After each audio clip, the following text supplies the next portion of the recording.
ကျမအခုရောက်ရှိနေတဲ့တောင်ကတော့မြသပိတ်တထုံမြသပိတ်တောင်ပဲဖြစ်ပါတယ်။မြသပိတ်တောင်တော်ကိုသာသနာတော်နှစ်128ခုနှစ်တွင်တည်ထားခဲ့ပြီးစီရီတော်၏မူလတရားကမဲမှာတထုံမင်း55ဇက်အနက်4ဇက်များသူဝနမဟာဓမ္မတဇမင်းကြီးသူရိယဆန္ဒမင်းကြီး၏မြစ်တော်နှင့်မိဖုရားဆန္ဒဒေဝီမဟေတီတို့ဖြစ်တယ်။စေတီတော်တွင်မဟာဒေဝီမိဖုရား၏မြတ်တပတ်ကိုခင်းပြီး၎င်းအထက်တွင်ရွှေကရရွက်တပိတ်ခြေပေါ်၌တင်ထားသောမြသပိတ်တော်မြသ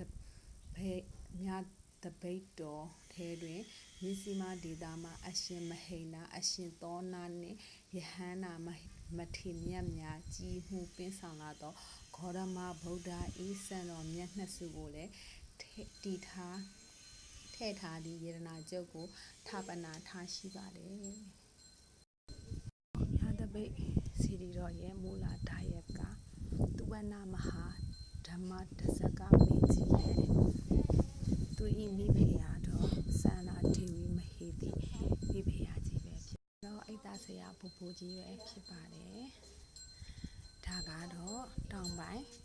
ဘိုးဘိုးကြီးဖြစ်ပါတယ်။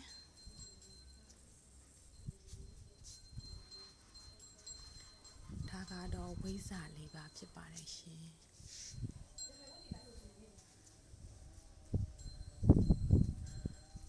ဒါကတော့ဘိုးတော်တရားမင်းဖြစ်ပါတယ်။ဒါတော့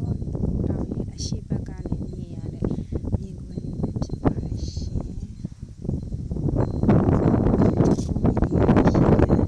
ရေကန်ကြီးကအဲ့ဒါကတော့ဆယ်ပေါ့နော်ရေကန်မို့ဆယ်အဲ့ဒါကတော့50ဖြစ်ပါတယ်ရှင်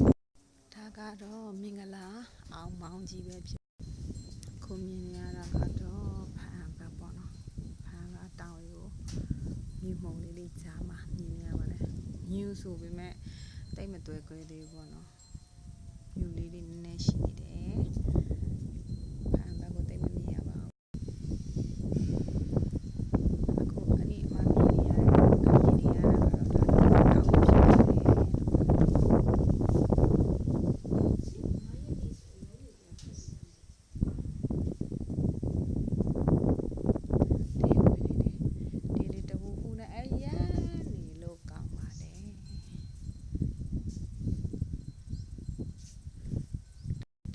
လေကာက999တစ်ရှိပါတယ်ရှင်နာပြီးတက်လို့ရပါတယ်မြသပိတ်တောင်ပေါ်ကိုပေါ်ရအောင်တော့အရန်အမော်ပြေးပါတယ်ရှင်